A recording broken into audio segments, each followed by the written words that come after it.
Hello and welcome everyone to episode number 3 of Orange Juice News and Notes from the world of insoles. I am one of your co-hosts, Owen Kenoy, and this is my other co-host, Marsha Kenoy. Good morning, afternoon, or evening. Excited and pumped up to do episode number 2. This is actually episode number 3, Marsha. Oh, I need to catch up. Maybe I'll have some more coffee. The topic is what's most important, everyone, which is cold weather and winter activities in these winter months, especially if you're in the northern half of the U.S. It is brutal to get outside, to keep yourself moving. There is no sunshine, warm weather, 70, 80 degrees. It's typically sub 40 degrees, sub 30 degrees, windy, snowy, cold. So it is a task to keep yourself moving, especially outside during these winter months. Wouldn't you say, Marcia?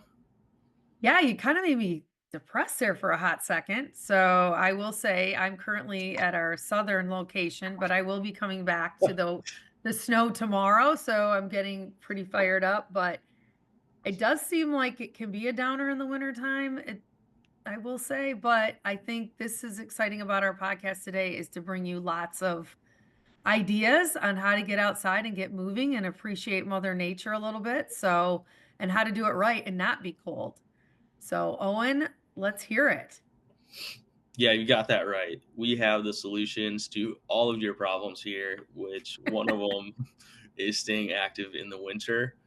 So, just to start out, I was going to run down just a laundry list really of activities you can do. Some of them might seem straightforward, but also others you just may not have thought of, excuse me. But they're just good ways to get moving. So the first one is finding some sort of park or public property that you can go to and walk at. The reason why I mention park or public property is they're typically maintained by the city or the state or whatever it is. So that way, when it is snowing, raining, etc., they do have the sidewalks at least cleared and snow removed, salt laid down. So with that said, I mean you can really find those anywhere. I know that I have one about a mile from our house that has 10 plus miles of walking trails. It has some water. It has a little play set for the kiddos. If you have kids, if you have dogs, absolutely take them. But you can just pop right out there and keep moving. Quick story for me. Hopefully, they maybe aren't listening too closely, but I was taking a walk through our neighborhood with our daughter and our dog, and it was really tough actually to just push through the sidewalks that weren't actually shoveled. And I understand that everyone has stuff going on and can be busy or maybe even just not able to shovel their sidewalk. But just for making it a positive experience, it really was tough. So getting out, doing something active at a place that's properly cleared is a really easy way. Next, you can also go sledding. So I know everyone has their favorite sledding hill, but you don't have to be a kid to do this either. Just a couple times down the hill and back up, trudging through the snow is a really good way just to get your heart rate up, even for 20 minutes or so. Yeah. So, Owen, I'll interject here and just say, you're talking about going to places where it's like salted and stuff. I grew up at a college campus, Michigan State, and I will say I also was training. I Oh, trained a lot green. for Green, go Green. There you go. I went to Indiana University, but I still support all Spartans out there. But we would train specifically on campus for long runs or walks because they are mandated to keep their sidewalks cleared and safe because of the students. So I would say, to your point, Owen, you're on one part of the state, you're not by a college campus. So great thing. You can always get online and find out where there's a trail. But it is key because I had a cousin slip and fall in a neighborhood like you were referencing. It's good, and she thought it was okay and slipped and snapped her ankle. So you just never know, and that's the one thing you don't want a setback during the wintertime. But you definitely can look into some great places to get that done. And then I would also say, when you're talking about sledding, as as I'm getting older, you get down that hill, that's fun. Try to go back up that hill walking. That is a thigh burn like nobody's business. So I think to that point, just getting that 20 minutes of cardio to get back up that hill and go back down is awesome for those intervals. Yeah, and you know what's one of the key things for sledding is the equipment, right? So for me, I always loved hopping in like the little saucer and just whipping down. But you got to have something. You got to kind of know your hill or your situation. Maybe something a little safer would be good with like an inner tube. Usually are okay, but the equipment's key to pick up the speed. I'm only laughing because when Owen was little, him and his brother would purposely go down the hill and try to knock out little kids at the bottom and use the That is so saucer. not true. That is And so not true. okay, you might not have meant to, but like you couldn't avoid it. It's like, how is there like a magnet from you to the saucer to those That sounds more accurate. Where I just It no was matter like, how hard I tried how or can didn't you try, I was miss gonna hit one. me? How can you hit the one kid at the bottom of the hill? He was so funny. Oh, I'm sorry, that's funny. But yes, saucers are key because everyone can fit on a saucer, and they Um, don't take up much room in your garage to store it through the summertime. Saucer key. Absolutely. But you think about it in the summer, you might throw out the idea of a hill workout and be like, I'm never Yeah. doing that. But sure enough, it's just a built-in workout, right? Like your mind's totally on the sledding and just that activity. Obviously, you're Well, probably a little out of breath once you get to the top, but yeah, but it's I it's also worth think it. when you're in the deep snow, right? Like think about when you're walking in the water, just that the tension when you're trying to walk through the water. Same thing with the snow. It just brings on that extra endurance to your legs to have to push through the snow. It's just a natural fitness workout that you don't realize is happening. And it's so good. And it just uses your core, uses all these different muscles that you don't think about using in a normal workout in a gym. It's very natural. So that's the other key thing about just plowing through the snow, whether it's up the hill or just going straight across a field. It's a really good workout. All great points. And Marcia, just to bounce around a little bit, you were talking about how you did training on campus and how it was really important to figure out where was cleared and that sort of thing, and you can do some research. But you were doing training with a running group, weren't you? Yeah, that's right. So a lot of cities have running specialty stores that you could easily get involved in running groups. And we had trainers and they would put out water stations and it was just a really safe environment. They would educate you on the proper clothing, which we're going to walk through here in a minute, how to layer up, how to layer down, the pace, And they which is pre-vet the key too. course, right? Yes. All the courses were laid out depending on what you were training for. And there was a walk. Part of it was a couch to 5K. Like, hey, I'm fresh off my couch. Let's just get up and get moving. I remember working out with people who'd never thought they could do a organized sport like this. I mean, a lot of women who are in their 70s remember there were not sports for them in high school. So this is the first time they'd ever been a part of a team. And so the couch to 5K, I remember walking with a lady and she walked a quarter mile and went back. And each week we got her farther and farther. So don't be afraid to get off your couch and get moving. There's programs out there that or walking buddies that will get you going. So yeah, very inspiring and it was laid out and very safe. And it was in the month of January it would kick off, right in the middle of the winter time in Michigan. So definitely investigate that and don't be afraid to get out there. Even if you don't know anyone, just go do it. It's a fun thing to start a new year with a new challenge and just go do it. And I know that sounds easier than it is, but you'll be amazed when you get there, the friendships you'll develop instantly in that walking group. Yeah, and for our folks in the Lansing area, I know we have several listeners there. Playmakers does still have their running groups, so we'd highly encourage you to check those out. That's what Marcia's referencing. For others, like Marcia said, definitely call your local specialty running store and just ask them what programs they have. But another super easy way is to just even pop on Facebook. And for me, I live in the Grand Rapids area. I know there's a Grand Rapids Running Club. So if I went on Facebook and searched Grand Rapids Running Club, I know their page would pop right up. I could join the group and ask when the next meetup was. I always love to look through those because there are always new people asking questions. And then people just flood the comments with all of these positive things about no, like, don't worry, it'll be taken care of, or new beginners can come at this time, or whatever it is. Everyone just loves the fact that someone else is trying to join that group too. So the power of community is just another good way to keep moving, whether that's winter or not. The other quick point I will make is when joining a group is just remember if you just had a hip replacement, a knee replacement, meniscus tear surgery, or any kind of like repair thing, and you're kind of intimidated to get out and get going, this Couch to 5K group is a great way to get your body moving and with a group and a good productive way to get back up to full of what you were doing before prior to that. So highly recommend another way to grab one of these groups as well.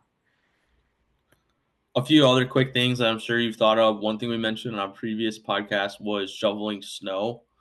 Obviously, this is dependent on snowfall, but when it does come, we actually just had 6 inches here, and it was nice to just pop out twice a day. I sincerely mean that, twice a day, and just clear the driveway, get my heart rate up a little bit.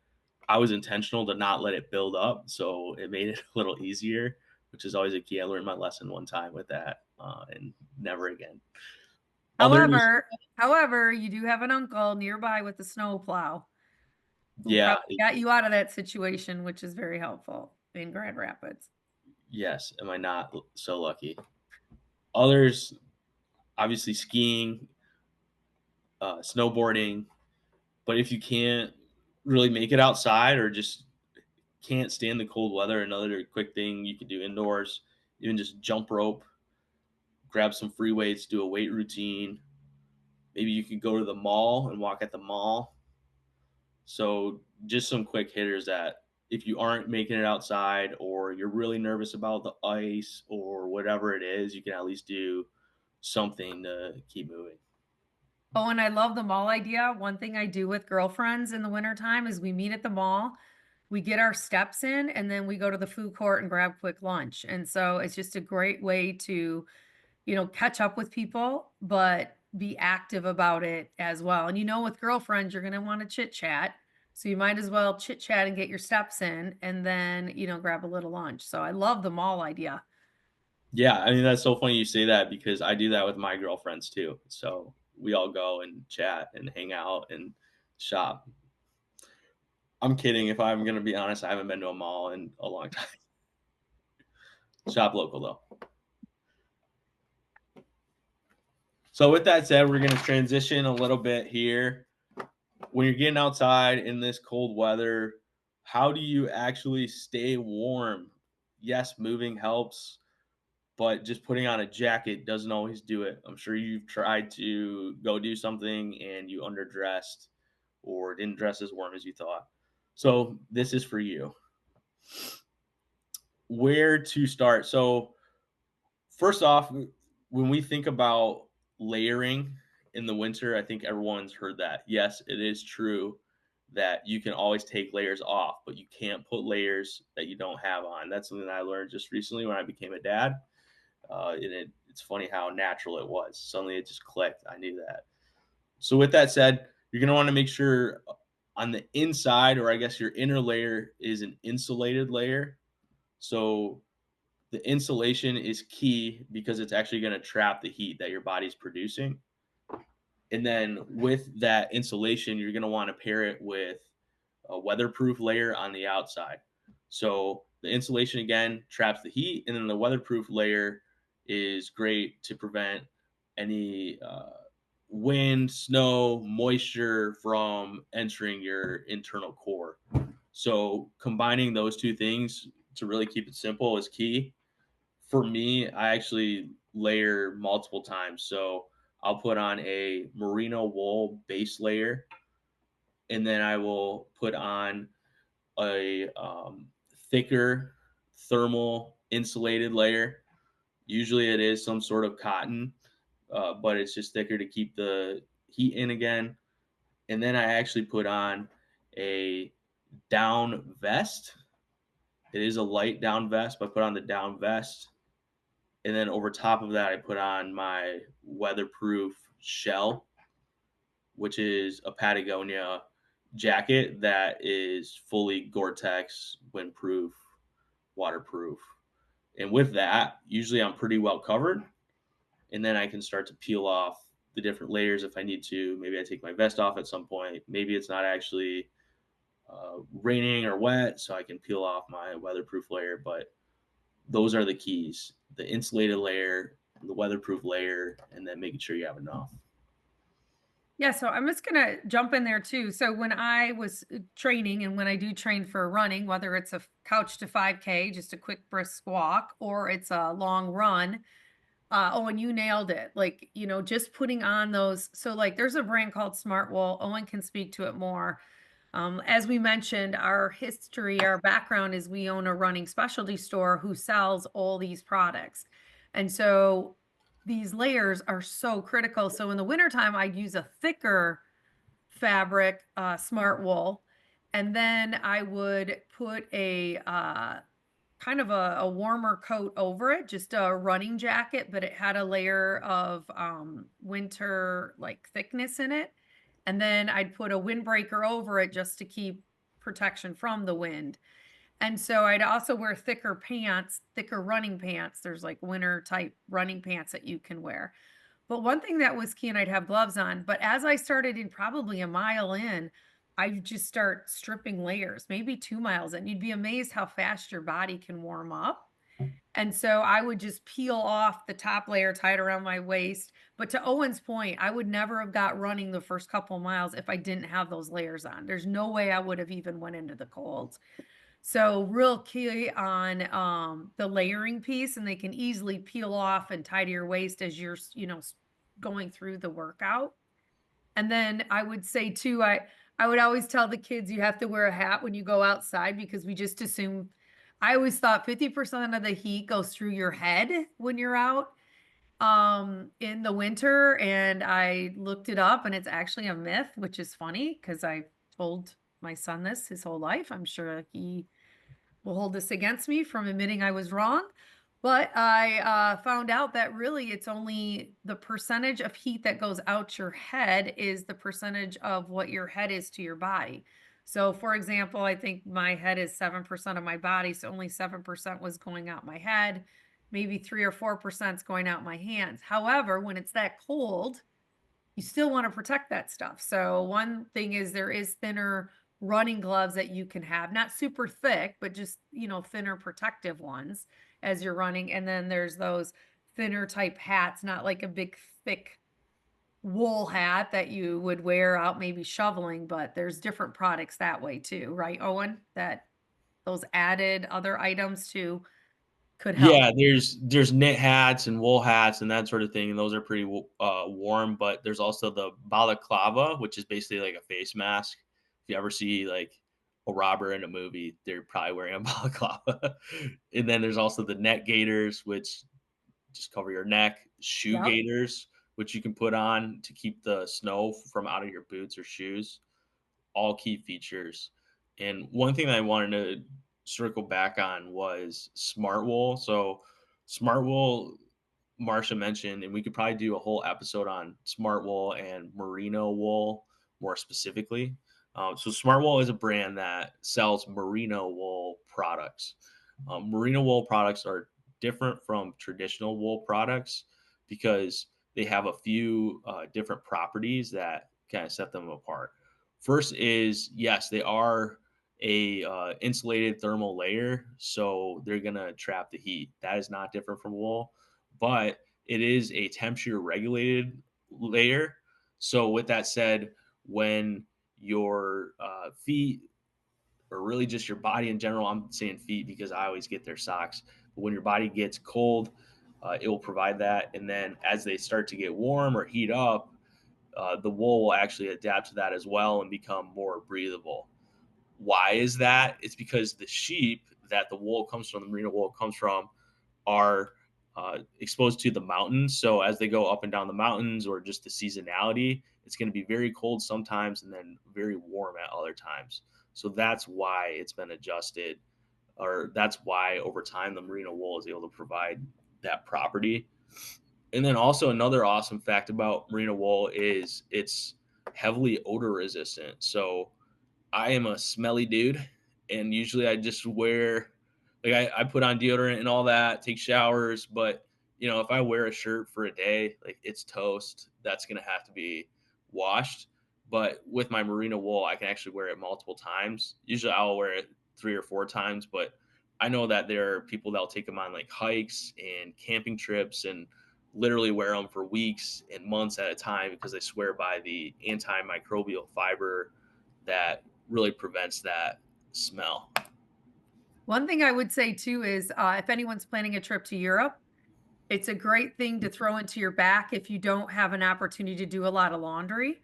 So, because of what Owen was just referencing, it doesn't collect odor. So you can easily flip on. And I also think about when Owen was younger, him and his brother didn't love to change their socks a lot. And I would say to them, "You're wearing the same darn socks 3 days in a row. You got to change your socks." And they'd say, "Here, mom, smell them, smell them." And I'm like, "Okay, you're right. You're wearing the smart wool socks. They don't smell. Just on principle, can you please change your socks?" So I will say, if you're an athlete out there, a football player, they last. The odor does not collect, and it's truly amazing. But definitely think about these products if you're taking a trip and you don't have a lot of opportunity for laundering clothing. The other things that are essential too that we briefly touched on are boots. So there are a variety of boots that you can purchase, mainly like higher cut or lower cut, waterproof versus non-waterproof, insulated boots versus non-insulated boots. What's best for you totally depends on the situation, where you live, your foot type, all of the above. But one thing that we have found to be universally helpful, or largely helpful to a vast variety of people, is adding one of the orange full length insoles to the boots. So, what this is going to help do is lock your heel into place and provide added stability to your boot and to your foot with each step.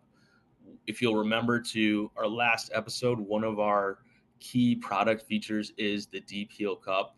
And that, again, is one of the major factors in why our insoles are great for the boots. But then also, they have a layer of cushion. A lot of boots are very hard and not overly comfortable. So it just softens them up and then provides some medial arch support as well. So if you'd remember back to the last episode, your feet will overpronate or roll in or even just get tired. And that medial arch support will help you keep your body in alignment and prevent additional aches, pains, and fatigue. So, boots are an important part to it. And of course, insoles as well, just to keep you well grounded and balanced. And then, of course, add those chains on the bottom of your shoe if you need to, Yeah, and the great. So, ice. Marsha mentions chains. There's one company that I know of. It's called Yak Tracks, but basically you just wrap these chains around the bottom of your shoe or your boot, and they help grip the ice in the snow and provide greater traction. So that's something you can do. They also have other kind of more heavy duty options that you can get as well, that have like metal cleats that dig into the ground. Or one other cool product that might be worth checking out, it's called Next Grip. They're boots. uh, Awesome boots are actually made out of Canada and not available online, only in retail. But they have built-in cleats and ice grips to the boots already. So you go to step outside, you literally, lift your foot up, pop the ice cleats down, and now you're off and moving. And then you get to wherever it's not icy, or when you're going to step back inside, and then you reach down and pop them back in. So I there will really are say, quite yeah, improvements. the chains things, which is great. It's like they're only 20, I don't say only, but they're like 20 to $30. So for me, it's a great investment. You could keep them forever. But they're a great investment for your safety. So you can get them online, you can get them at different stores. And then I would say the thing about merino wool and smart wool, it is a little pricey when you start thinking about, wow, I'm paying that for a shirt. But I will tell you this, I've had some of my smart wool, I still have it today. I've had it for over 30 years. And I pull it out every winter because you're not wearing it every day, but like the product lasts. So it is worth the investment. Try one piece out at a time, but it's definitely something to take a look at. You can go to playmakers.com, you can go to Smartwool, but take a look. And this time of year, you'll start seeing sales on this type of product too. Great point. Everyone loves a good sale. Well, I think that does it for us today. Hopefully, you took away some good activities that you can use to get moving, and then also some cold weather tips to keep you warm while you are outside during these brutal winter months. So, cheers to everyone and staying active and crushing those goals. And thanks for listening. We'll see you next time.